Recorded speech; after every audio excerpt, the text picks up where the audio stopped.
Vamos orar então? Senhor Deus, nós queremos te agradecer pelo privilégio de aprendermos mais da tua palavra, agradecer a Deus porque o Senhor é bom e a tua misericórdia dura para sempre.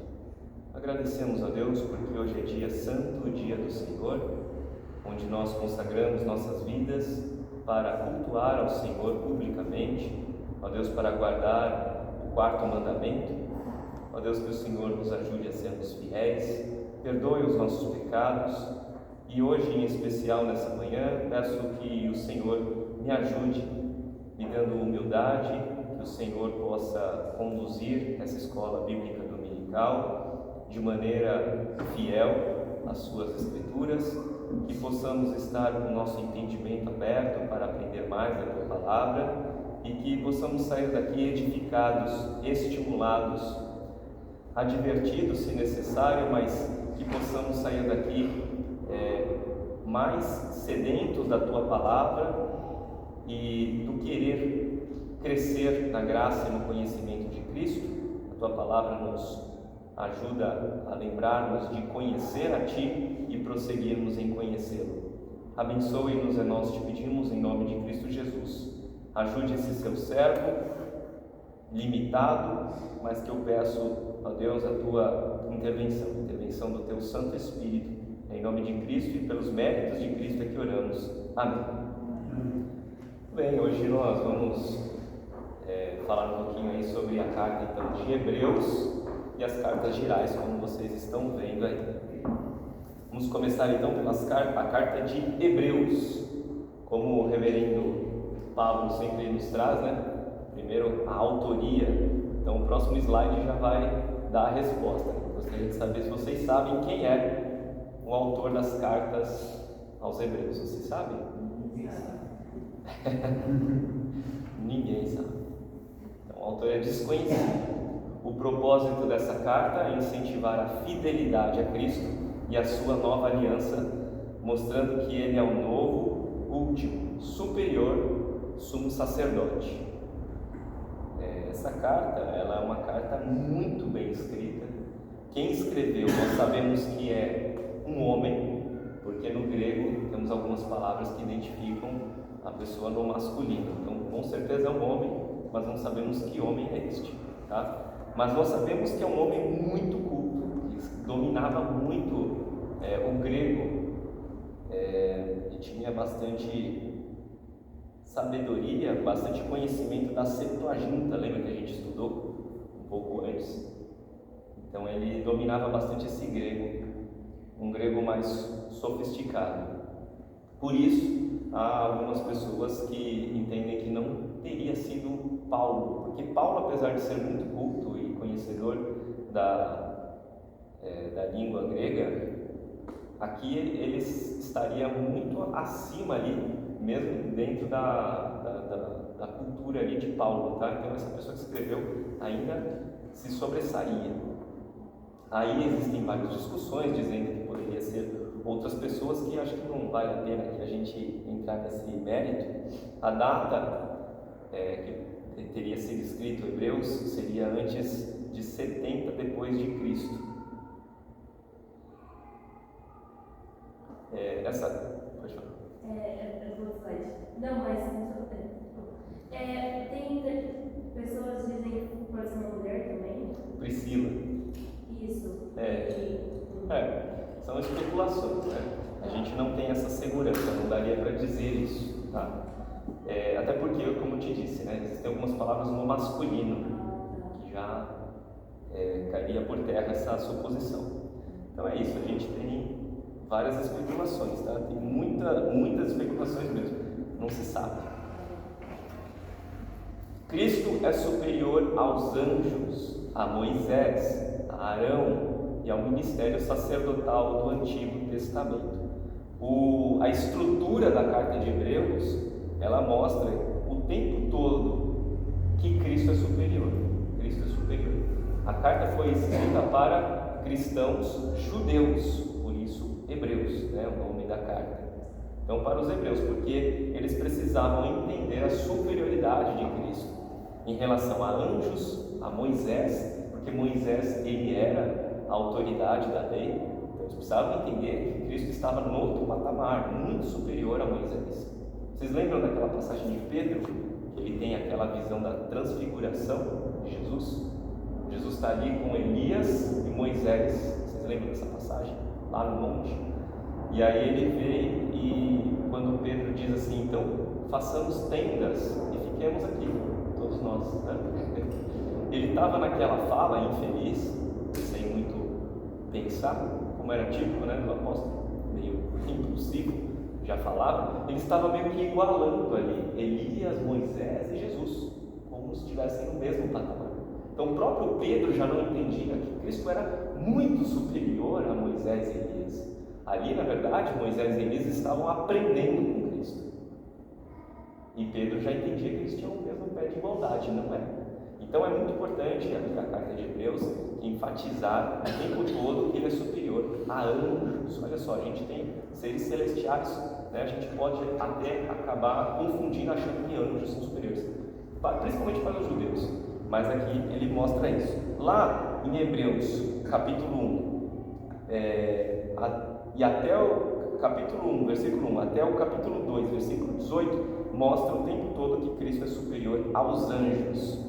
Depois, mais para frente, do capítulo 3 ao capítulo 4, que Cristo é superior a Moisés. Depois, mais para frente, do capítulo 4 ao 7, Cristo é superior a Arão, que era ali que levava ali o ministério sacerdotal. Depois, Cristo é superior ao ministério sacerdotal do Antigo Testamento, e isso ele gasta bastante tempo ali, ó, do capítulo 8 ao capítulo 10, e depois chama aos crentes a perseverarem na fé. Então, é basicamente isso. O Antigo Testamento admitiu o caráter temporário dessas estruturas, de modo que a nova aliança não é de maneira alguma contrária à antiga. Ela veio para confirmar a antiga e não para substituí-la. Deixar Cristo e voltar-se para tipos obsoletos de fé levará ao julgamento divino. Muito do que nós ouvimos hoje na pregação. Então, os judeus tinham essa tentação, essa ideia de que precisava manter ainda alguns ritos temporários da lei, que seria o caso da circuncisão. Hoje nós sabemos, né, que a circuncisão ela foi substituída pelo batismo, e a Páscoa substituída pela Santa Ceia.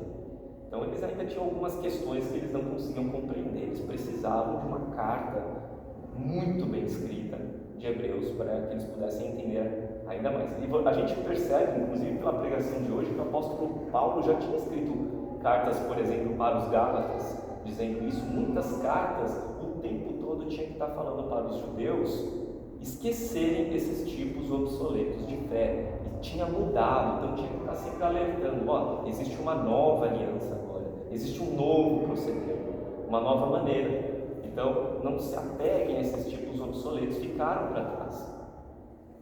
As pessoas da igreja devem perseverar até o fim, em fidelidade a Cristo, ou irão sofrer o castigo divino. Esse tempo aqui é o tempo onde foi escrita a carta aos Hebreus, era um tempo que a igreja já estava sofrendo certa perseguição, e por isso essa exortação à perseverança. A exortação para perseverar na fé da nova aliança se origina do fato de que o próprio Antigo Testamento afirma a imperfeição da aliança no Sinai e do sistema de sacrifícios do Antigo Testamento. Desse modo, indicando a necessidade de um futuro sacerdote superior, esse sacerdote Jesus Cristo que supera os mediadores, o templo e os sacrifícios antigos. Ele é digno de maior glória do que Moisés. Isso tinha que deixar bem claro nessa carta. Vamos então agora para as cartas gerais. Quanto a Hebreus, ficou claro? Tem alguma dúvida? Não? Tranquilo? Lembrando, pessoal, eu acabei de lembrar que eu precisava ter falado isso já no início. A gente tem que lembrar o nosso foco maior. Por que a gente está passando aí por todos os livros da Bíblia? Por que a gente está agora quase finalizando, vocês lembram qual que é o propósito maior da escola dominical? Qual que é a estratégia do reverendo Papa? Vocês lembram? Por que a gente está estudando cada livro, parando? O nosso propósito maior é a interpretação da palavra de Deus. Então vai chegar um momento, tudo isso aqui é apenas o aquecimento. A gente vai chegar então na interpretação bíblica, e para isso precisamos conhecer o propósito de cada escrito, né? De cada livro. Então a gente precisa entender bem, pelo menos ter uma noção, porque daí na hora de interpretar a palavra de Deus, existe uma maneira correta de fazer isso, em cada livro, cada escritura, lembrando quem é o autor. Por exemplo, a carta de Hebreus foi escrita em grego, as cartas do Velho Testamento foram escritas em hebraico. Então muda um pouquinho a linguagem, a gente precisa entender e saber um pouquinho sobre essas coisas, tá? Então lembrando, o propósito maior é a interpretação bíblica, porque senão não faz sentido, né? A gente fala, mas na escola dominical a gente vai ficar tentando entender quem é o autor.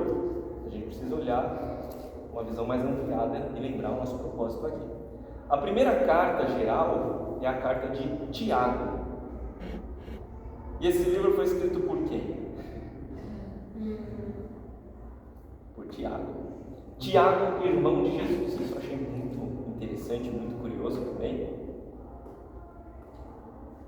E deve ser muito interessante essa questão, porque Tiago, irmão de Jesus, consanguíneo por parte de Maria, sua mãe, mas não gerado pelo Espírito, ele não cria em Jesus como o Messias durante o seu ministério.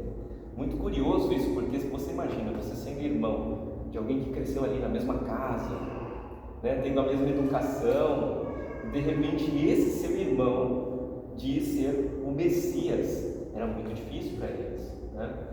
Mas ele come as mesmas coisas que acompanhar, né? A perfeição, né, do pois irmão. é, uma régua, né? Elevada, altíssima. Para eles parecia ser um pouco mais difícil, porque a gente percebe que isso acontece tanto em Tiago quanto no seu outro irmão, que a gente vai ver mais adiante, Judas também irmão de Jesus. Teve essa dificuldade e também não conseguiu crer no seu irmão mais velho como Messias. Então isso é um fato curioso aqui de Tiago. Tiago também foi conhecido ali na igreja primitiva como uma grande autoridade, depois da morte e ressurreição de Cristo. Ele era bastante respeitado. O propósito da carta de Tiago é ensinar a sabedoria de Deus para perseverar em meio às dificuldades até o retorno de Cristo.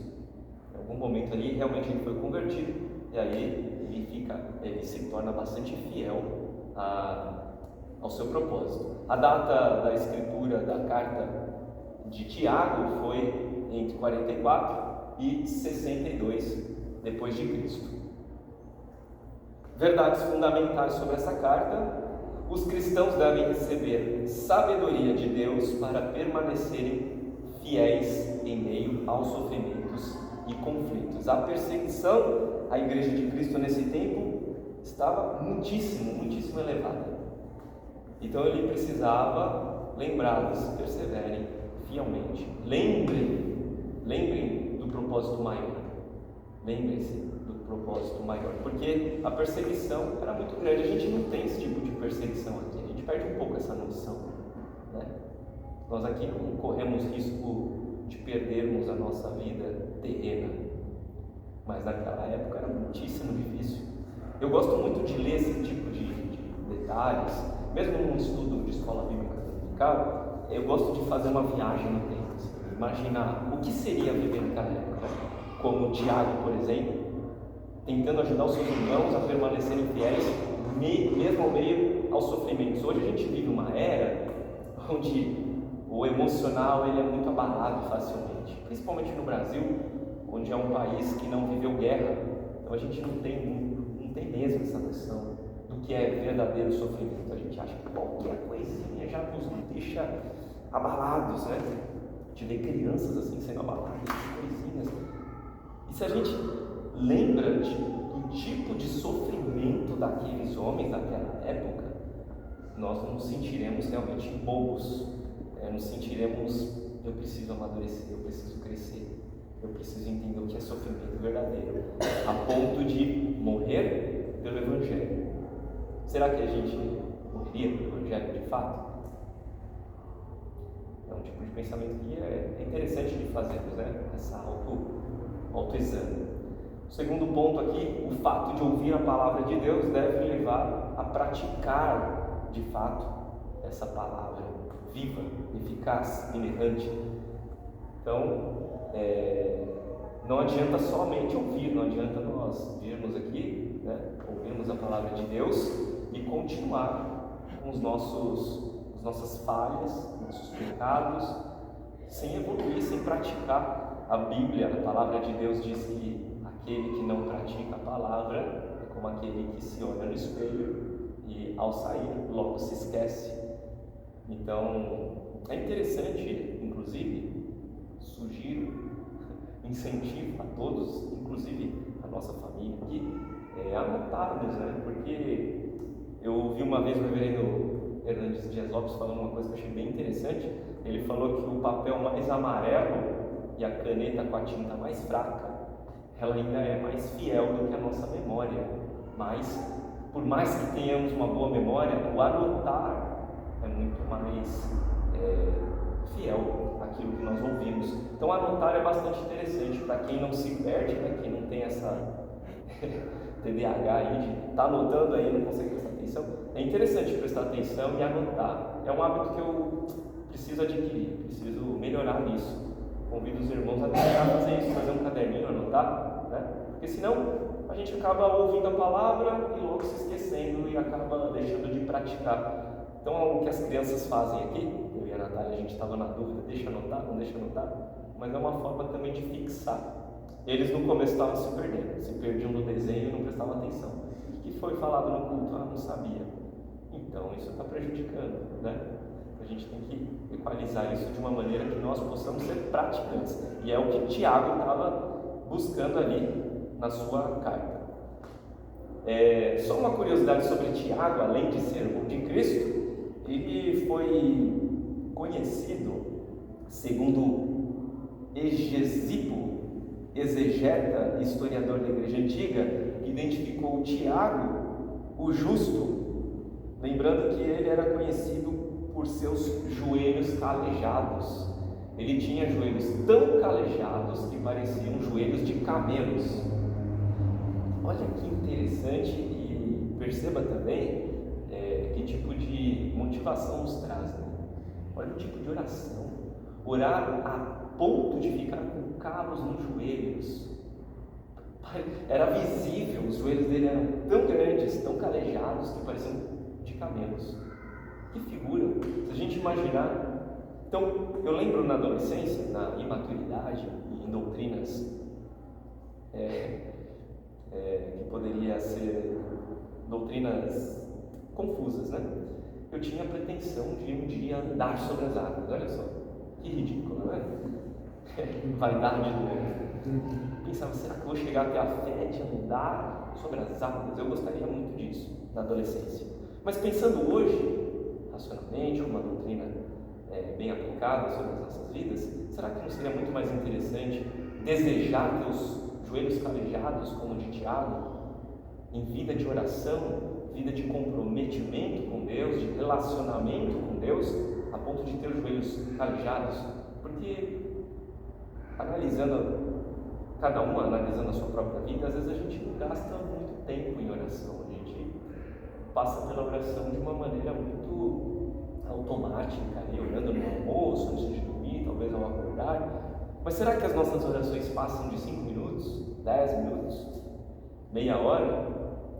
Lá no seminário a gente está estudando um pouquinho a vida dos puritanos e é impressionante, eles oravam por 3 horas, não imagina, 3 horas de oração, depois iam para a palavra, mais 1 hora, depois voltavam e mais 3 horas, depois voltavam para a palavra. Então, o dia deles é impressionante.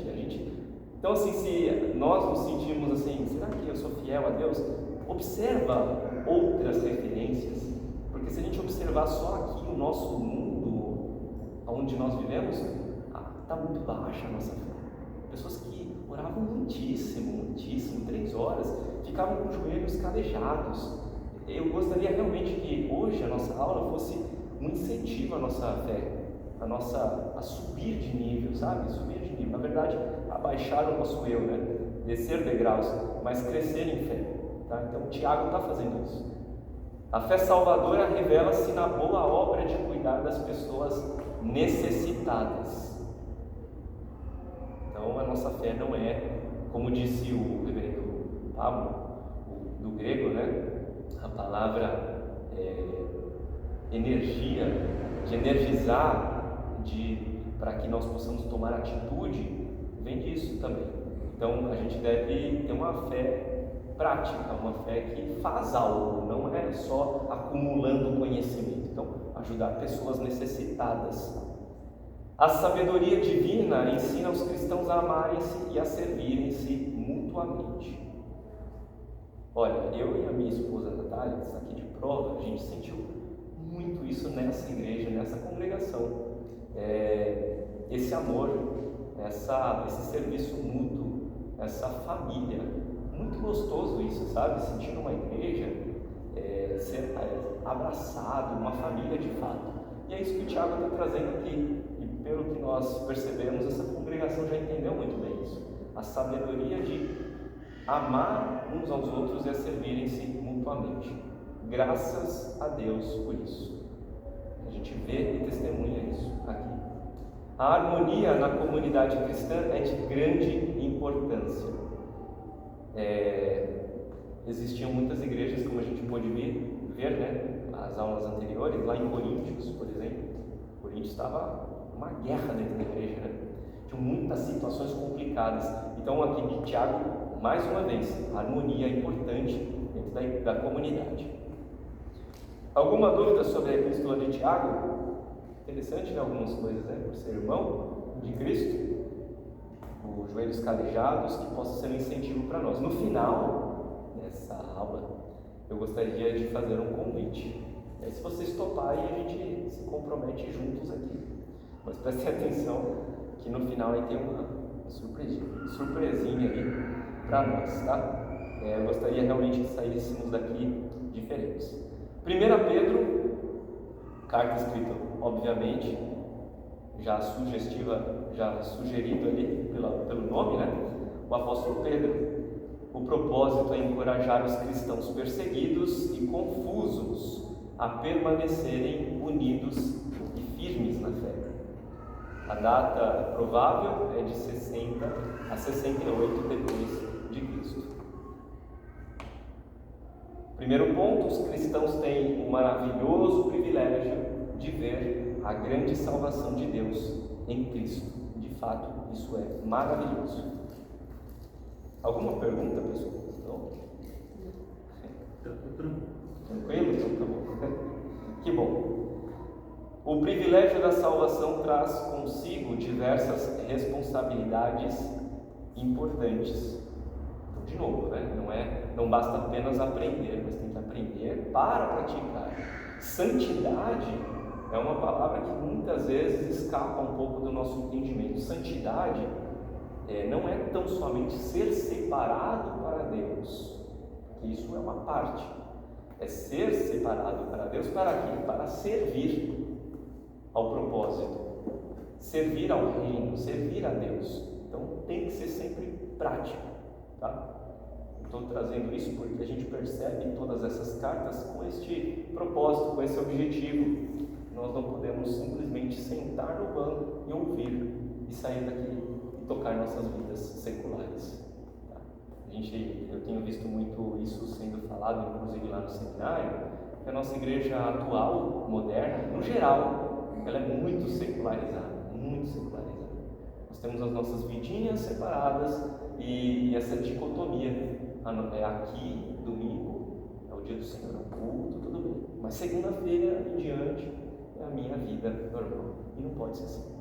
Nossa vida tem que ser toda para Ele, né? Como o reverendo Pablo diz, 100% é o que é exigido por Deus. O padrão é alto. E quanto mais nós reconhecemos que precisamos dele, mais Ele vai nos fortificando, né? na nossa fraqueza, Ele manifesta o seu poder. O privilégio da salvação traz consigo diversas responsabilidades importantes. São essas.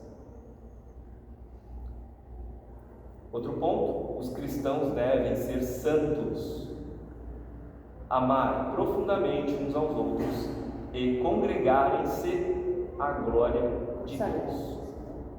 Consagrarem-se, desculpa, estava falando de congregar. Consagrarem-se à glória de Deus. É isso. Então não é só se consagrar no domingo, mas na sua vida todos os dias. Muito difícil, é um desafio difícil. Os mais jovens têm um desafio muito maior no sentido de entretenimento, né? A gente tem muito isso, entretenimento para todo lado. É filme, é série, são os streamings da vida, é cinema, tentando nos distrair o tempo todo. Naquela época tinha outros tipos de cuidados que os cristãos precisam tomar, mas nós temos muito essa questão de gastar o nosso tempo com aquilo que não é para a glória de Deus. Eu já me peguei, pessoal, estou falando assim porque a gente vive, né? Eu já me peguei querendo almoçar assistindo uma série, por exemplo. A gente sofre esse tipo de tentação. Mas se a gente lembrar da palavra, quer comais, quer bebais, façam para a glória de Deus. Até a nossa forma de comer, apreciando aquele alimento, aquilo foi dado por Deus, reconhecendo o Senhor está providenciando isso nas nossas vidas. É uma outra forma de comer o mesmo alimento. Uma coisa é comer como se fosse uma ração, assistindo uma série, entretenimento. Outra coisa é comer para a glória de Deus. Então a gente precisa lembrar disso. É isso que Pedro está lembrando. Tudo para a glória de Deus. Os relacionamentos dentro e fora da igreja devem ser mantidos de acordo com os padrões de Cristo e não de acordo com os padrões do mundo. É exatamente o que está sendo dito aqui. Não, e lembrando que lá em Romanos, Paulo também diz: não vos conformeis com este século, não entrem na forma e nos padrões deste mundo. Aqui Pedro também, nessa carta, ele nos incentiva a isso. Lembrem-se dos padrões de Cristo e não dos padrões mundanos. Um exemplo disso pode ser, por exemplo, a masculinidade. A masculinidade nos padrões do mundo é o quê? É uma agressividade, é uma grosseria, é ser bruto. E nos padrões de Cristo não. Nos padrões de Cristo é ser fiel às Escrituras, é ser um homem piedoso, um homem de oração, um homem dedicado à palavra. É masculinidade. É assumir o seu papel como sacerdote da casa, é a instrução dos filhos, da sua família, é um outro tipo de padrão. Uma curiosidade aqui que eu gostaria de trazer, talvez confronte um pouco o nosso coração, mas assim como confrontou o meu. Mas nós somos muitíssimo influenciados por esse mundo, mais do que a gente imagina. A gente imagina tanto, mas eu vou trazer alguns exemplos que a gente vai poder realmente. Nós somos influenciados de maneira que a gente não percebe. Quer ver uma coisa? A série The Chosen. A série The Chosen parece tudo bem, não parece? Vocês conhecem a série The Chosen? A série de Cristo. Mas ali tem a imagem de Cristo. O ator ali, ele é a imagem de Cristo. Ele quebra o mandamento. Então você vê como os padrões aparecem normal, mas somos influenciados. Somos influenciados, por exemplo, na minha visão, a série The Chosen é uma quebra do mandamento, não deveria ser assistida, mas é apenas a minha opinião, tá? Mas somos influenciados porque todo cristão assiste e parece ser interessante. Por exemplo, outro exemplo, como a gente pode estar sendo influenciado e não percebe: padrinhos e madrinhas de casamento. Eu tive no meu casamento, mas isso é algo totalmente católico, apostólico, romano. Não existe isso na igreja reformada. Olha que coisa curiosa, somos influenciados sem perceber. A Páscoa mesmo, a gente teve a Páscoa aí, ovos de Páscoa, chocolate, coelhinho. A nossa Páscoa foi celebrada hoje, por exemplo, na Santa Ceia. Isso é Páscoa. Você vê como nós somos influenciados por esse mundo? A gente parece que, não, Páscoa, ovo de Páscoa, coelhinho, fazer não, tem que comer bacalhau. Não, isso é coisa católica, apostólica. Pode comer um coelho assado, inclusive. Não precisa ser um bacalhau. Né? Então, só lembrando que tem muita coisa que nos influencia, e nos influenciam fortemente, tá? Algumas coisas que você não via, você passa a ver. Comportamentos que não tinham como você, de repente tem. Isso é o Evangelho, é essa transformação. No culto familiar, esses dias, foi um culto um pouco mais reflexivo, né? E eu estava falando para as crianças, o que faz vocês serem de fato cristãos em relação a outras crianças da igreja de vocês? Por que vocês sabem que vocês são cristãos? Por quê? O que faz? O que prova? O que mostra? E aí a gente está tentando achar as respostas. Difícil no início ficava meio pensativo assim. E é isso, tem que ter tido transformação. Uma das primeiras coisas, se não foi transformado, se nada mudou, deve se questionar. Será que Cristo entrou aqui? As famílias vieram. Família, pessoal da igreja. Quem estava aqui viu que o nosso casamento não tinha padrinho. Para nós, tranquilo. A gente tinha filhos, os filhos demais, não tinha com a gente ali. Ficou meio tenso, né? Um meu, dois dedos, ficou torto. Mas foi mudando, assim, foi ótimo, do jeito que a gente imaginou que iria. Que falta que tem? Então, alguns da família podem ter pensado, mas para mim não perguntaram. Acho que você também não. Cadê as padrinhas? Eles já sabem como é que a gente é. Mas é muito tempo. Que demais. Se eu pudesse voltar no tempo, a gente nem lembrou disso, na verdade. Trouxemos que é importante. E aí foi diferente, não foi? Você viu o casamento que tem metade de um lado, mais gente de um lado que do outro. Geralmente se equilibra ali, né? Aí ficou diferente, mas o cristão ser diferente, você quis ser diferente, a gente nem pensou dessa forma. É por isso, porque como a gente não anda nos padrões desse mundo, é outro padrão, é outra referência, é outro propósito, então é muito, muito diferente. Somos pessoas de fato vivas, vivificadas pelo Espírito. A gente olha um ímpio, ele é um vivo morto, ele é morto, ele é desconectado de Deus. Ele vive uma vida completamente desconectada. Ele faz as coisas, nada do que ele faz é para a glória de Deus, né? Ele faz tudo por ele, para ele. Então é bem diferente os padrões. A gente não pode cair nessa armadilha. Pedro, de novo, nos fala sobre isso. Os cristãos devem encarar o sofrimento como seguidores de Cristo na perspectiva correta. De novo, essa geração, principalmente, tem essa ideia de que o sofrimento é uma coisa terrível. Nossa, o sofrimento, né? Os psicólogos estão trabalhando aí a todo vapor, né? Gente, sofrimento faz parte da vida do cristão desde a igreja primitiva. Sofrimento faz parte da nossa vida. É sofrer por Cristo. O nosso mestre sofreu. Quem somos nós para dizermos, não vou sofrer, não. Minha vida vai ser uma vida bem gostosinha, bem tranquila, sabe? Quero conforto. Claro que não. Claro que não. Tem que mudar essa perspectiva, a perspectiva correta. É o que Pedro está nos incentivando. Então, Pedro já pode ser um candidato a uma carta a ser lida. Tá? Eu quero trazer esse gostinho aqui, esse aperitivo. Será que eu preciso estar lendo um pouquinho mais do apóstolo Pedro aqui na primeira carta? Lembrando que Pedro, ele foi conhecido como apóstolo da esperança nesta epístola. Alguns suspeitavam que Pedro não tinha escrito porque era um grego bem polido, assim, para um pescador. Impressionante como as pessoas levantam hipóteses sempre diminuindo, né? Não, imagina que ele poderia ter escrito assim. Imagina que Paulo poderia ter escrito Hebreus, porque Hebreus está muito... É sempre... Não, imagina um pescador. Mas a gente não é transformado pelo Evangelho. Quem disse que ele não poderia ter estudado durante esse tempo e refinado o seu linguajar? Pode, por que não?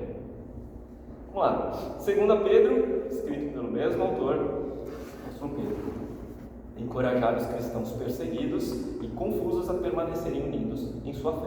O mesmo propósito da carta anterior, escrito de 65 a 67 depois de Cristo. Os cristãos devem crescer espiritualmente em virtude das grandes bênçãos em Cristo. Precisamos sempre estar crescendo, sempre, sempre, sempre.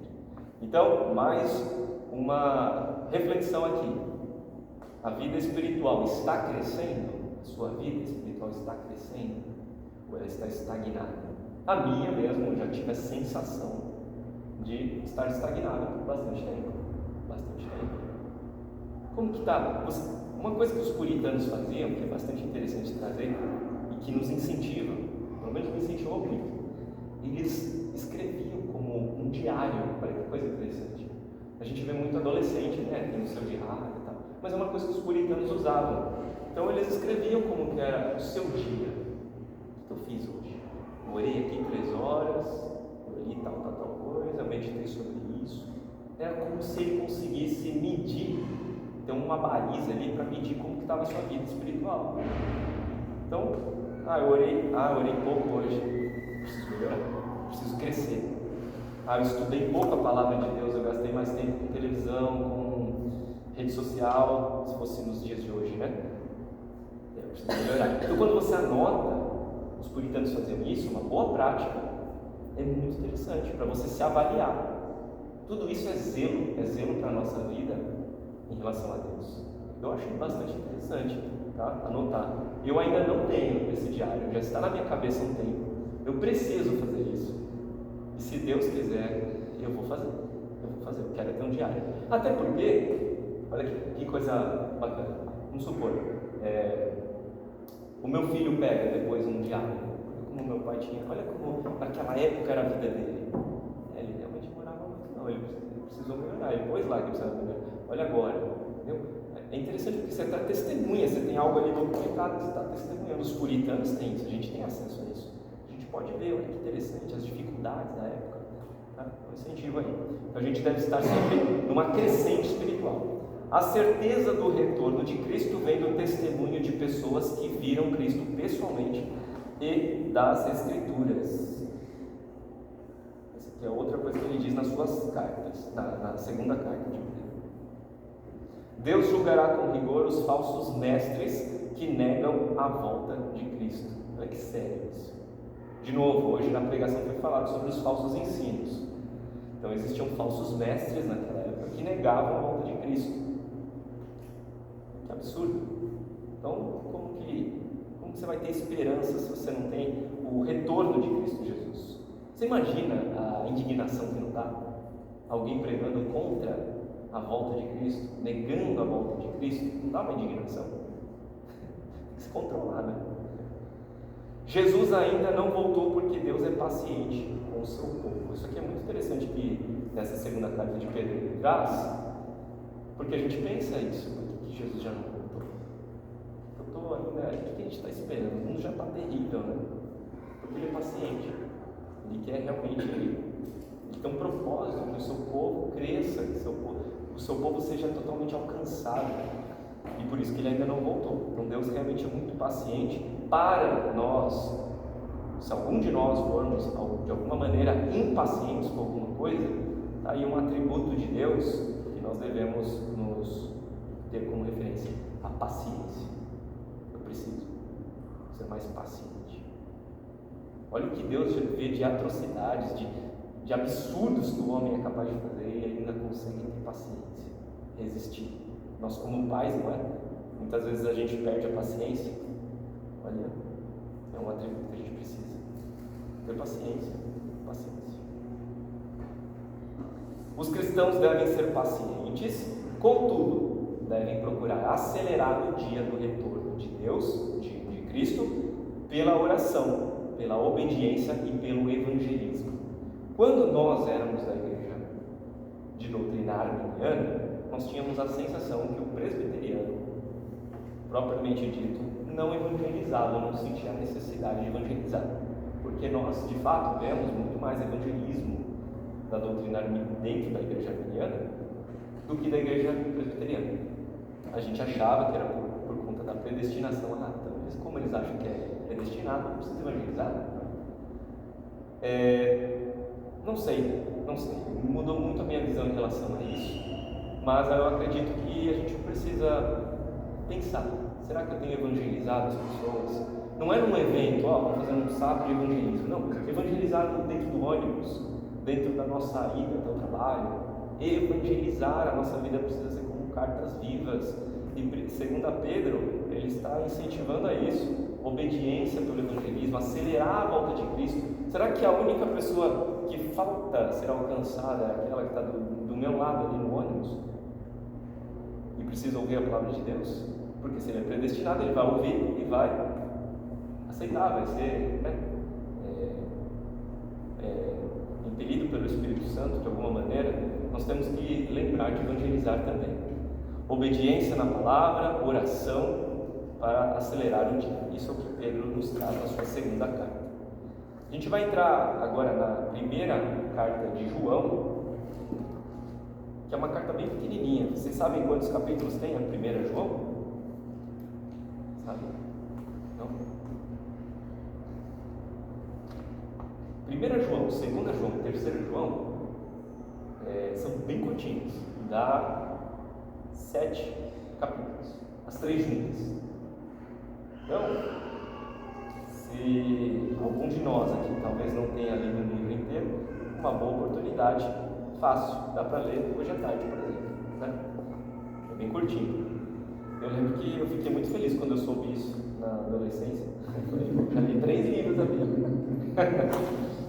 Bom, o apóstolo João escreveu: o propósito é alertar sobre os falsos mestres que ensinavam que Cristo não tinha verdadeiramente vindo em carne, ou seja, não tinha encarnado, não tinha sido feito homem e habitado entre os homens, e incentivar uma vida apropriada para os seguidores do Cristo encarnado.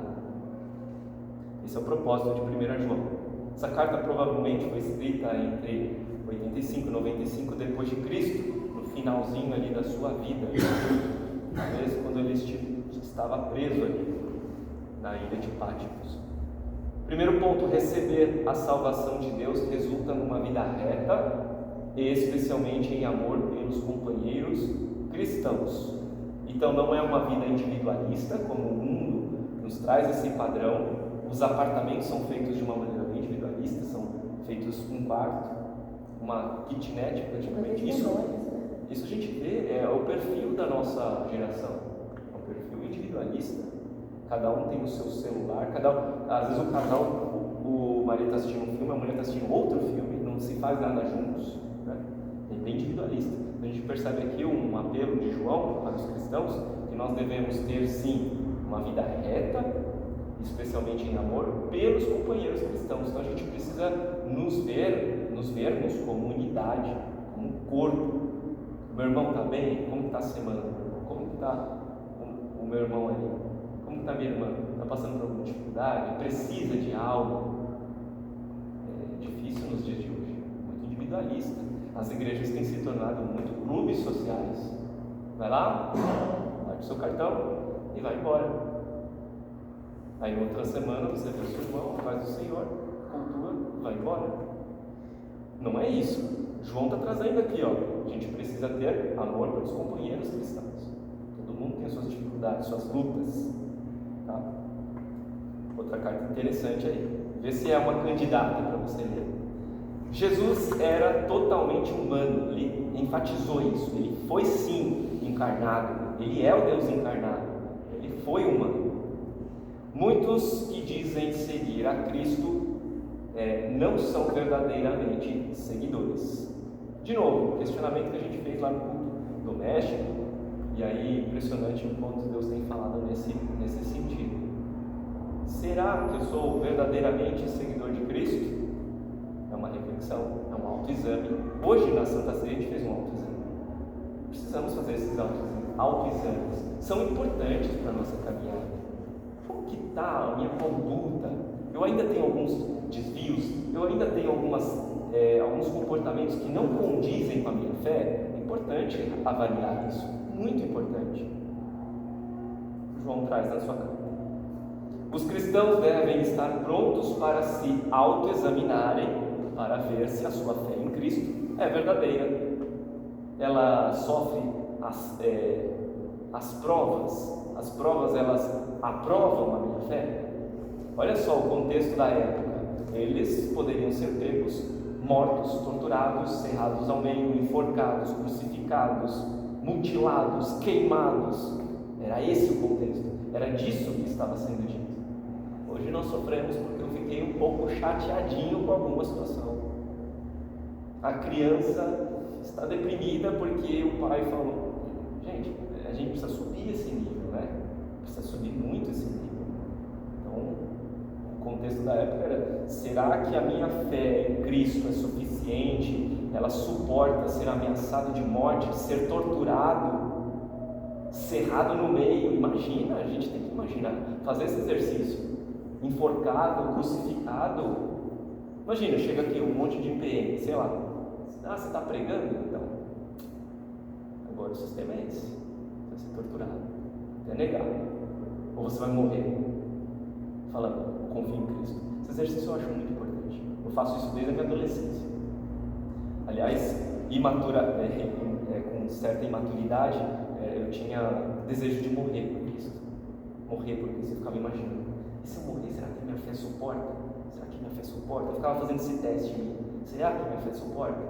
Será que eu negaria? Lembrando, pessoal, Pedro bateu no peito e falou, eu suporto, Jesus, eu suporto, eu não vou te negar. Então, quando a gente confia nas nossas próprias forças, certamente falharemos, certamente nos frustraremos, tá? Aí Pedro depois ele entende que a força dele está em Deus. Como o reverendo Pablo de novo disse hoje na pregação, a manutenção da nossa fé, o suporte da nossa fé, essa força vem dele. Não confia no seu próprio braço. A palavra diz, maldito o homem que confia no homem. Quer dizer, maldito o homem que confia em si mesmo. Maldito. Igual Pedro ali, se deu mal, achou que ia conseguir não negar a Cristo. Não, somos fracos, miseráveis. A plena certeza da salvação é própria daqueles cuja vida evidencia que eles estão realmente vivendo para Cristo. De novo, se somos salvos, se somos cristãos, a nossa vida precisa evidenciar isso, precisa expor isso. Se a minha vida, eu sou um agente secreto de Cristo, ninguém sabe que eu sou cristão, ninguém percebe que eu sou cristão, ninguém nem imagina que eu sou cristão, alguma coisa está errada. Alguma coisa está muito errada. Muito errada. Uma vez na escola, eu lembro disso, quando eu falei que eu era cristão, a menina falou, você é cristão? Não, você não é cristão. Qualquer um aqui podia ser cristão, mas você? Cara, eu saí mal naquele dia. Saí mal, era um agente secreto, zombador, escarnecedor. Então é bom quando a gente vê coisas sendo mudadas, transformadas na nossa vida. Se a gente não vê transformação, é bom se questionar. De novo, outro apóstolo aí, nos trazendo um autoexame. 2 João, carta que tem apenas um capítulo. Na verdade, ele tem capítulo, se você perceber, ele já começa e já finaliza rapidamente sua carta. Mas é muito importante, da mesma maneira, ela é inspirada por Deus. Alertar os cristãos sobre o falso ensino, novamente. O falso ensino de que Cristo não tinha vindo verdadeiramente em carne e para incentivar a hospitalidade aos pregadores do verdadeiro Evangelho.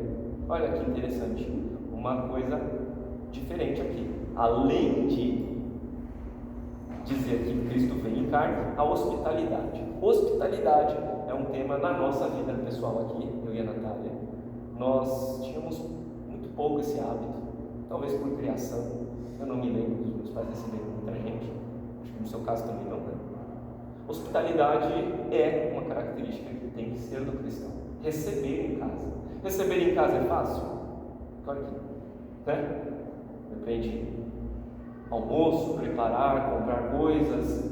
Às vezes o costume da casa, como é na nossa casa, é tirar os sapatos. Às vezes a visita vai entrar com o sapato, vai deslizar no seu tapete ali. Não é fácil, né? São costumes diferentes, às vezes são coisas que incomodam, ainda mais na geração individualista. A gente precisa sair desse padrão mundano e lembrar que a hospitalidade é uma característica sim do cristão. Aqui ele incentiva aos pregadores do verdadeiro Evangelho, né? Muito é dito, mas então desculpa o termo, puxa saco de pastor, de evangelho. Não, nós devemos ser incentivados a isso, a receber os pregadores. Por exemplo, o reverendo Pablo, ele não é dessa cidade, né? Muitas vezes a gente esquece disso. É importante chamá-lo para almoçar conosco, é importante chamá-lo para estar conosco, não somente ele, os nossos irmãos também, né? Mas essa hospitalidade é importante. Então por isso a gente pintou a nossa casa, pusemos um sofá decente para receber. Nós estamos com essa preocupação e a gente espera também convidá-los, todos vocês, né, a verem a nossa casa, humilde casa, mas que seja confortável estarmos juntos. Por que não fazermos louvores, entoar cânticos ao Senhor? Por que não fazer uma leitura bíblica, conversar sobre as nossas vidas, né? Esse compartilhar vida é muito importante na vida do cristão e acaba às vezes sendo negligenciado. Então, segundo João, foi escrito entre 85 e 95 depois de Cristo. O amor entre os cristãos é a preocupação moral básica dos seguidores de Cristo, foi dito. Negar a plena encarnação de Cristo leva ao julgamento de Deus. Eu não me lembro de ter ouvido nesses dias alguma coisa nesse sentido. Vocês lembram alguém que tenha comentado a respeito da não encarnação de Cristo? Alguma falsa doutrina nesse sentido? Não. Mas temos que sempre tomar cuidado, tá? Dessa questão do The Chosen é algo sensível e muito atual, por isso que eu trouxe aqui, para se pensar. Tá? Eu cheguei a assistir The Chosen, eu não estava com esse entendimento, eu assisti, estava achando massa, muito legal, algumas coisas estranhas ali, mas quando eu tive entendimento, eu falei, não, parou, não vou assistir mais nenhum episódio. Então, né, perdeu o tempo da ignorância ali, faltou um pouco de sensibilidade realmente.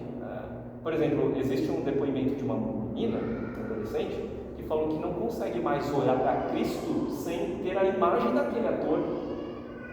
Olha que problema, é um problema, porque isso é idolatria. Então, para quem ela está olhando? E aquele Cristo do The Chosen não é o nosso Cristo. Aquele Cristo é um Cristo bobo. Não é o Cristo que a gente vê na Bíblia. Se Deus tivesse a intenção de nos revelar por meio de imagens, ele teria feito isso. Mas ele não revelou, ele não mostrou nenhuma característica evidente de Cristo, como ele fez com Davi. Davi era ruivo, Saul era alto. Tem algumas características. Jesus não, sem formosura. Não era para ser revelado com imagens. Então a gente não pode fazer isso. A gente não pode fazer isso e achar normal fazer isso. Tem igrejas, pessoal, que fazem pregação baseada em The Chosen. Duro, né? Estranho, né? E tem.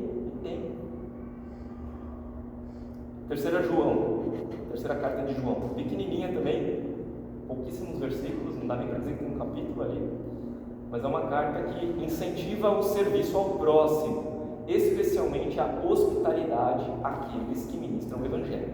Mesmo propósito da carta anterior, tá?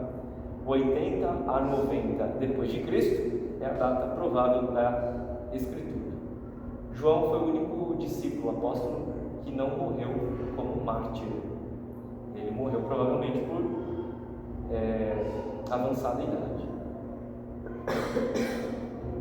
Os cristãos que são fiéis em demonstrar bondade aos outros devem ser elogiados.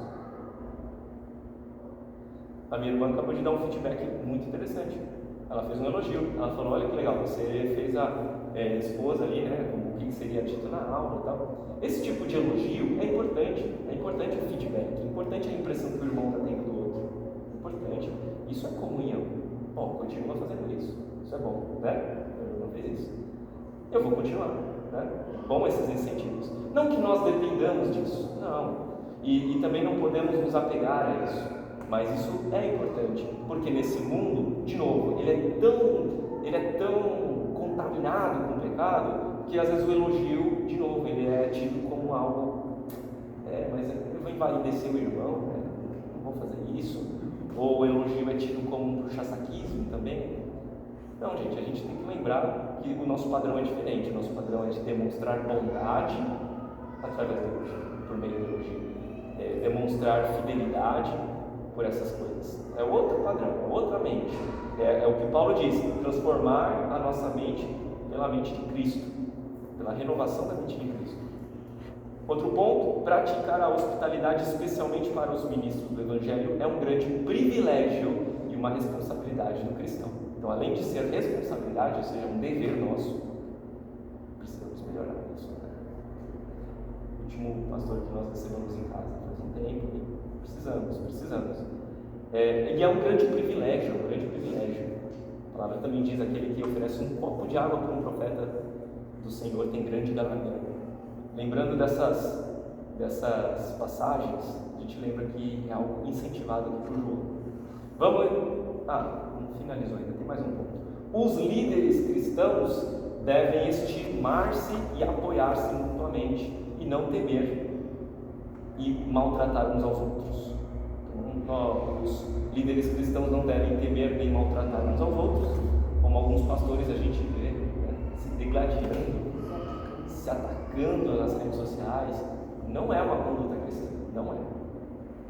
Os líderes devem se estimar-se e apoiar-se, um olhar para o outro como sendo superior a si mesmo. Esse tipo de conduta cristã que deve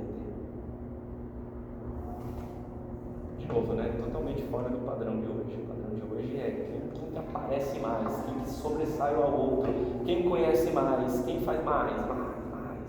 Eu que construí o templo de Salomão. Cada coisa. Essa é a nossa última carta de hoje, tá? É a carta de Judas. Quem foi Judas? Irmão de Jesus. Teve um spoiler, depois não está lá dentro. Irmão de Jesus. E olha que interessante, por identificar Tiago como irmão de Jesus lá na carta de Tiago, a gente pode identificar Judas, porque Judas, por sua humildade, e a gente percebe isso nos estudos, ele não se declara irmão de Jesus, ele não diz que ele é irmão de Jesus. A gente percebe porque ele diz que ele é irmão de Tiago, de forma humilde. E aí, fazendo essa associação, Judas, irmão de Tiago, então ele também é filho de Maria, irmão de Jesus. Tá? A gente só consegue chegar a ele como irmão de Jesus por meio de Tiago. Tá? Então, a gente percebe isso na carta. Mas por humildade, ele não quis se revelar como irmão de Jesus. Porque aí ficaria fácil, eu sou irmão de Jesus. Irmão, morei na mesma casa. Sabia quando ele tinha ali, sabe, ele podia usar disso. Não, ele não usou. Propósito: combater o falso ensino, novamente, de que a liberdade e a salvação dos cristãos pela graça dão a eles licença para pecar. Olha, fake news não é algo novo, é algo daquela época. Fake news, falsas notícias, né? Então as boas novas eram as verdadeiras, mas ali era falso ensino. A gente tinha fake news ali desde aquela época, não é algo novo. As artimanhas de Satanás são as mesmas há muito tempo, ele não é criativo, são os mesmos golpes, a gente cai nas mesmas coisas, né? Então os falso ensino. Você vê que as cartas aqui têm muito esse objetivo de combater o falso ensino, né? Como a gente viu, a gente às vezes é influenciado com falsos ensinos, a gente não percebe. Opa, isso aqui está estranho. Agora, olha só, se vocês não sabem, eu fui bancário por um tempo na minha vida. E a gente sabia que lá no Banco Central, o tipo de treinamento para reconhecer notas verdadeiras, ou quer dizer, reconhecer notas falsas, era estudar muito as verdadeiras. Então tinha que se estudar muito as notas verdadeiras, passando a mão na nota, identificando os detalhes, por que ela é verdadeira. Você tinha que saber muito bem o que é uma nota verdadeira, porque quando viesse a nota falsa, facilmente você falaria que essa é falsa. Como você sabe? Porque eu sei qual é a verdadeira. A mesma coisa, a gente pode usar isso para a nossa fé. Estudar muito bem a palavra de Deus, compreender muito bem a vontade de Deus, entender a nossa doutrina, para que quando vier algum ensino falso, alguma heresia, a gente saiba identificar rapidamente e não fazer papel de bobo. Tira aquela série, porque se eu tivesse lembrado do segundo mandamento: não farás para ti imagem de escultura e nem adorarás imagem de escultura, imagem de Deus. Se a gente lê atentamente o catecismo maior, o breve catecismo, a confissão de Westminster, somos uma igreja confessional, não é apenas, não dá para dizer assim, mas não é pecado somente, a gente está quebrando a nossa confessionalidade, então a gente está sendo completamente coerente. Então a gente precisa saber isso. A gente está estudando nos estudos familiares, por exemplo, o breve catecismo, as crianças precisam saber. No início agora eles podem dar uma resposta similar, mas daqui a pouco eles têm que responder exatamente. Por quê? Porque eles não serão enganados futuramente. Eles sabem qual é a doutrina deles, né? A gente passou muito tempo numa igreja que não se sabia de Metade da igreja acreditava que se perdia salvação, outra metade que não perdia. Metade achava uma coisa, metade achava outra, sabe? É uma coisa confusa. Lembra quem que estava combatendo a confusão na igreja? Pedro. Pedro estava combatendo essa confusão na fé. Então, para identificar o falso, precisamos conhecer muitíssimo o verdadeiro. Assim como lá no Banco Central é a estratégia, tá? Aqui em Judas, esse combate ao falso ensino, no sentido de que a liberdade e a salvação dos cristãos dava para eles licença para pecar, era algo muito grave, tá? Essa licença para pecar, o pecado aqui, pelo que a gente entende, era imoralidade sexual. Então, olha o nível, né? O nível desse falso ensino, de que se somos salvos, já fomos perdoados, já fomos libertos, podemos fazer o que quisermos. Era mais ou menos o que nós, quando arminianos, achávamos dos presbiterianos. Pensavam, então eles já são salvos, salvação não se perde, são predestinados, então posso fazer o que eu quiser. Não pode. Não pode. Por que não pode? Porque nós evidenciamos a nossa vida cristã, nosso cristianismo, por meio do nosso comportamento moral, ético, mas não somente isso, como que é o nosso relacionamento com Deus, né? Então mudou muito, graças a Deus, a minha visão sobre a nossa igreja presbiteriana, graças a Deus. Não temos licença para pecar, mesmo sendo predestinados, mesmo sendo perdoados, mesmo sendo libertos. É o que Judas fala na sua carta. Talvez seja uma carta que chamou a atenção, brilhou os olhos ali para lê-la. Escrita entre 65 e 67 depois de Cristo. Um castigo rigoroso aguarda aqueles que se rebelam contra Deus e contra Cristo. Os cristãos devem resistir com vigor os falsos mestres na igreja. De novo, o reverendo Pablo falou hoje na pregação sobre isso. Nós devemos ser enfáticos, não devemos tolerar falsos mestres na igreja, não devemos. Não tem mínima misericórdia, não tem como. Ele está pregando contra, então a gente precisa ter muito claro o que a gente faz, né? Relevar uma falha do irmão é uma coisa, agora um falso mestre, isso não dá para tolerar, isso tem que ser cortado, é um câncer na igreja. Ele precisa ser eliminado, senão ele... Lembra que o reverendo falou? Um pouquinho de fermento leveda toda a massa, um pouquinho de falsa doutrina acaba com a igreja. Não dá para tolerar. Judas está dizendo isso. Lembra? Judas, irmão de Cristo, né? Não aquele lá. A liberdade cristã e a livre graça de Deus não dão aos cristãos licença para pecar. E o último ponto, os cristãos são responsáveis por procurar ativamente, da palavra energia no grego, lembra? Ativamente fazer boas obras e crescer espiritualmente. Como podemos fazer isso? Como podemos fazer boas obras e crescer espiritualmente? Esse é o incentivo que Judas nos traz na sua carta, tá? É isso, meus irmãos. Deixa eu ver. Temos um convite especial. Bom, o convite especial é o seguinte: eu gostaria de propor aqui com os irmãos, de cada um escolher uma dessas cartas para ler essa semana. Se quiser ler todas, leia todas. Mas eu incentivo porque, por mais que nós já temos uma pressuposição de que todos nós lemos a Bíblia muito fervorosamente e oramos muito fervorosamente, às vezes pode ser que na nossa vida não seja bem assim. Então, se você faz algum tempo que não lê a Bíblia, comece por essas cartas pequenas. Essas são as menores cartas. Lembra que o reverendo Pablo trouxe? Que elas são por ordem de tamanho. Então, Coríntios, a carta de Coríntios é muito grande. Essas são pequenas, essas são cartas gerais. Dá para ler assim. Sentou aqui no banco, alguns minutos você lê essa carta. É importante nós sabermos o verdadeiro para saber o que é falso. Tá? Esse mundo está sempre, desde o início, desde a serpente, trazendo ensinos falsos, enganos. Então a gente precisa conhecer muito o verdadeiro. não deixem de ler a palavra do Senhor, não deixem de se aprofundar na palavra de Deus. Eu não sei se todos aqui têm a Bíblia de estudo de Genebra, mas essa Bíblia é conhecida como a Bíblia presbiteriana, é a nossa doutrina. Está vendo aqui, ó, nosso símbolo ali. Essa Bíblia, há alguns anos, o reverendo Pablo que me deu de presente. Eu trouxe para ele uma dificuldade minha, tinha uma Bíblia Thompson, não sei se alguém tem, mas era uma Bíblia que eu tinha muita dificuldade. Eu não conseguia entender, eu não sabia onde estavam os estudos. Ele falou, não, meu. E aí, passou um tempo, ele não me falou, ele me trouxe essa Bíblia.